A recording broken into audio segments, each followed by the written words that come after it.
And in the case of this next magician, it might be a little more of a grudge match. Take a look. I have to say I'm really honored to be the first magician to be invited back for the third time. The first time I did a trick called Unshuffle. It kind of blew our minds. Not only did the trick fool Penn and Teller, You fooled us. Can you see that? but based on video views and so on, it fooled a lot of the magicians too. The second time, the cups and balls. Thank you. I thought I was going to fool them. The only problem was they knew that trick a little too well. It's now a tie. You get us last time, we get you this time. Season 5, kick our ass. The thing I like most about coming on Fool Us is it pushes me to take my magic to the next level. So essentially, they've given me a gift each time. I have new routines thanks to being on the show. And this time, I have a gift for them.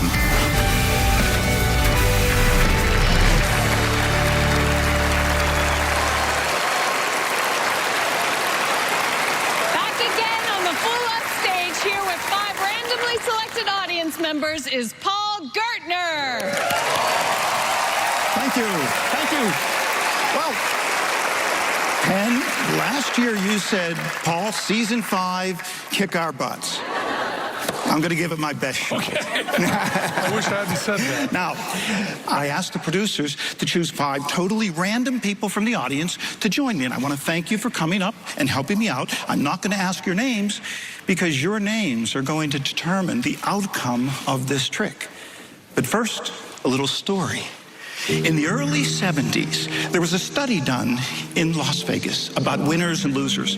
They studied people that won big jackpots and people that went home totally broke. And there was a fascinating statistic in this study that said, for some strange reason, all of the winners in the study had an even number of letters in their name. And all of the losers in the study had an odd number of letters in their name. It became known in the gambling industry as the lucky study. Now, the question is, could your names determine your luck? Let's find out right now. I have a pack of cards right here, 54. I have the jokers in the deck, but we won't use the jokers. And I'd like everyone to do me a favor, come forward and hold your hand out like that, and you're going to put your finger on the back of one card. So all 5, come back forward, just hold your hand out like that, put your finger on one card, okay? Perfect. Now slide those cards out, okay? Slide them out, take them back to your seat. Now, I'm going to have all of you look at your card, just like this, okay? Got it?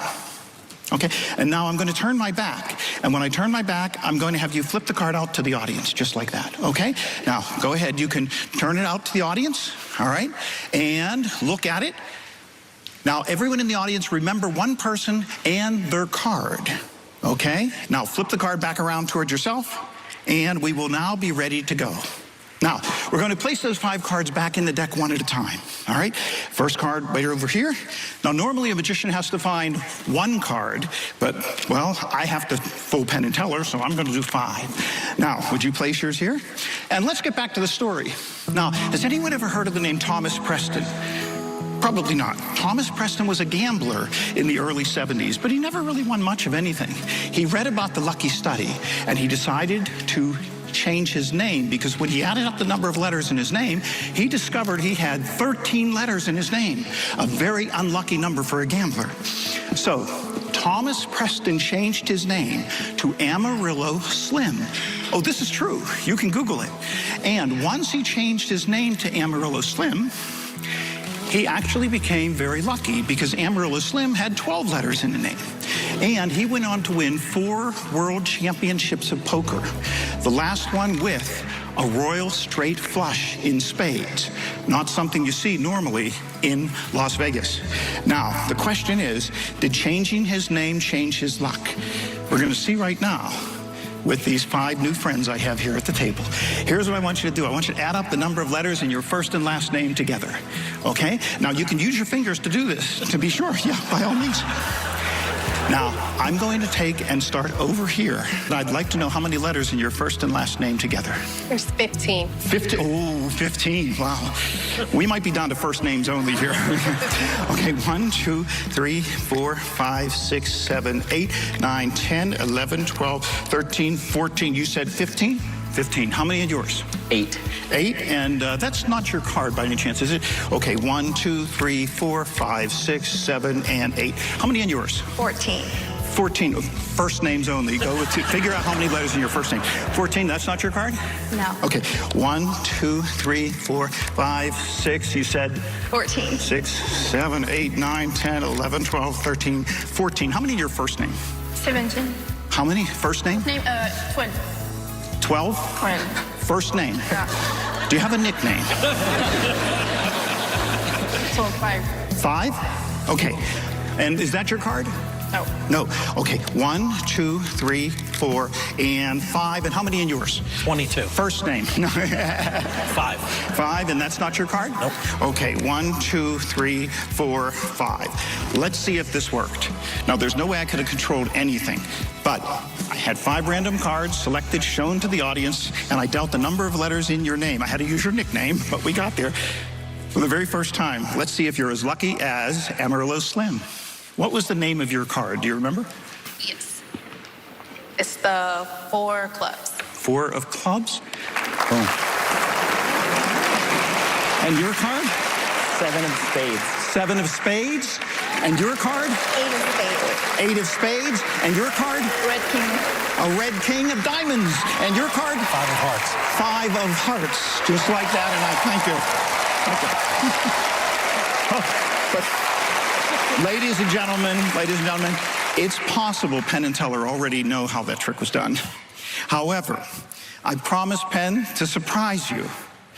And remember I told you Amarillo Slim won his final World Championship poker hand with something you don't see too often in Las Vegas. And if we look at the bottom card of each one of these packets, if we're lucky, we just might find Amarillo Slim's Royal Straight Flush in spades. Yeah. Thank you. Thank you very much. Thank you. Thank you for helping me. Paul Gartner! Hello! Thank you. Good to see you. Great to see you again. Same here. Same here. Oh, what have you been doing since the last time we saw you? Well, there's been a lot. I've been very busy, and actually, as a result of being on Penn and Teller Plus, I have my own show now in Boston every Friday night. Yeah. Do you think that you have even more writing on this fool than in previous? Maybe, because I spent about 2.5 years on this trick. You practice a lot, I do practice a lot, and this one required that. So, is there such a thing as practicing too much? I think there is, yeah, because in terms of hands. Oh. If you practice too much, hands cramp up a little bit because you're doing certain weird techniques and maneuvers and so on like that. How many times did you practice this morning? Let's see, to be honest, I think I did the trick about 15 times this morning. No, 15, 20. Oh, yeah, that's a lot. Yeah. All right. Penn, Teller. Hi. Hi, guys. Boy, when we see Paul Gertner, we worry. And this is an important one. It's the tiebreaker. That's true. You fooled us once. Mm-hmm. You didn't fool us the second time. Now it's the third time. Yep. And this is, Paul plays this game in a different plane than everybody else that comes out here. Because he did a trick that I am certain fooled just about everybody watching. And yet you sat there smug, knowing we were seeing you do every one of those 5 moves. Okay. But you were okay with that, because you're a rat bastard. That's why you're okay with that. And you were saying, well, you know, let him catch me at the other thing, at the end. Okay? Now, when you turned your back on us, to the audience, that seems like, oh, he's being so fair and so honest, right? But you turn your back, we as magicians think he can do anything he wants with that deck. He's there by himself with his back to us with the cards in his hand. And then you said that you were going to add on a little trick at the end. And we think you did add on, and we think you added on something besides just a trick. You added on something to accomplish the trick. You know what we're talking about? Did you do something tricky when your back was turned? I didn't do anything tricky when my back was turned, but... You didn't do it like that? It's a fooler!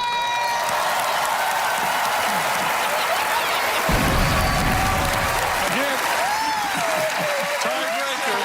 Nicely done.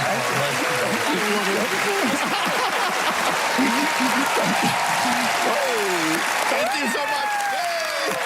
Paul Gertner!